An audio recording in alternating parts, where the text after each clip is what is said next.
Pongal special அரிசியும் பருப்பு சாதம் எப்படி செய்யறதுன்னு பார்க்கலாம் வாங்க. அரிசி 1 டம்ளர், துவரம் பருப்பு 1/4 டம்ளர் எடுத்து அரை மணி நேரத்துக்கு முன்னாடி ஊற வச்சுக்கோங்க. 2 பெரிய வெங்காயம், கொஞ்சம் கருவேப்பிலை, 2 பல்லு பூண்டு, 1 தக்காளி, சோம்பு 2 ஸ்பூன், பட்டை 2 எடுத்து நுணுக்கி வச்சுக்கோங்க.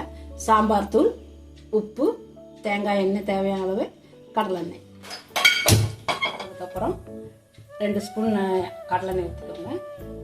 பருப்பு போட்டு பொரிய விடுங்க. கொஞ்ச நேரம் பொரிஞ்சதுக்கு அப்புறமா இந்த சோம்பு நான் நுணுக்கி வச்ச சோம்பும் பட்டையும் போட்டு நல்லா வதக்கிக்கோங்க. கொஞ்சம் நல்லா வறுத்ததுக்கு அப்புறம் வெங்காயம் கருவேப்பிலை போட்டுட்டு பூண்டு போட்டு நல்லா வதக்கிக்கோங்க.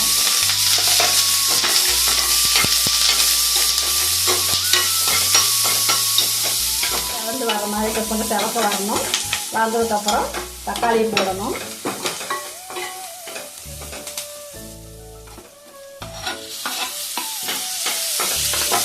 தக்காளி போட்டு நல்லா கொஞ்சம் வதக்கணும். வதங்கினதுக்கப்புறம் 2 ஸ்பூன் சாம்பார் தூள். இது வீட்லேயே அரைச்ச சாம்பார் தூள். இது உங்களுக்கு வேணும்னா ஃபஸ்ட் கமெண்ட்டில் இன்ஸ்டாகிராம் லிங்க் கொடுக்குறோம், அதில் டிஎம் பண்ணுங்கள். தூள் போட்டதுக்கப்புறம் நல்லா வதங்கி பச்சை வாசம் போகிற அளவுக்கு நல்லா வதக்கிக்கோங்க.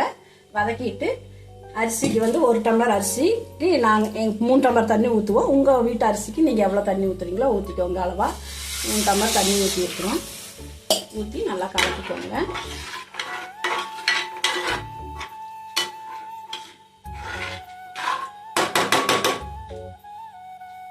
கலக்கிட்டு தேவையான அளவு உப்பு போட்டுக்கோங்க. போட்டு நல்லா கலக்கிக்கோங்க. இது தேவைப்பட்டா தேங்காய் போட்டுக்கலாம், நல்லா இருக்கும். நாங்கள் போடலை.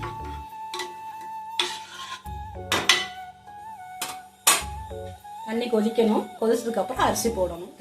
கொதிச்சுட்டு இருக்கும்போது அந்த ஊற வச்ச அரிசி பருப்பையும் இதில் போட்டுட்டு நல்லா கொஞ்சம் கலக்கி விடணும்.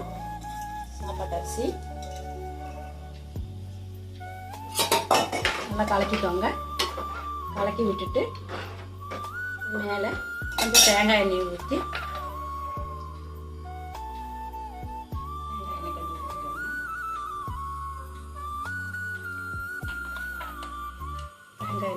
நல்லா கலக்கிட்டு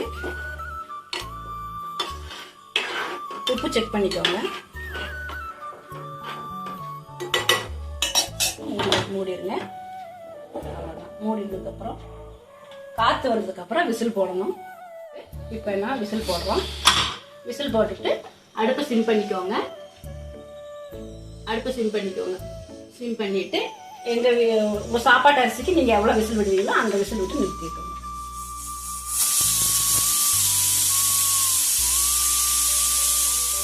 ஓப்பன் பண்ணி பார்க்கலாம்.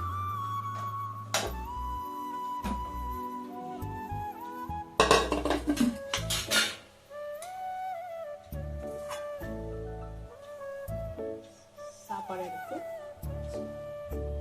சாப்பிட்டா நல்லா இருக்கும். ஊறுகாய் வச்சுக்கலாம், வடகம் போட்டு சாப்பிடலாம். எல்லாத்துக்கும் இந்த சூட்டாகும். பிடிச்சிருந்ததுன்னா லைக் பண்ணுங்க, சப்ஸ்கிரைப் பண்ணுங்க. வேற ஏதாவது ரெசிபி தேவைப்பட்டால் கமெண்ட் பண்ணுங்க.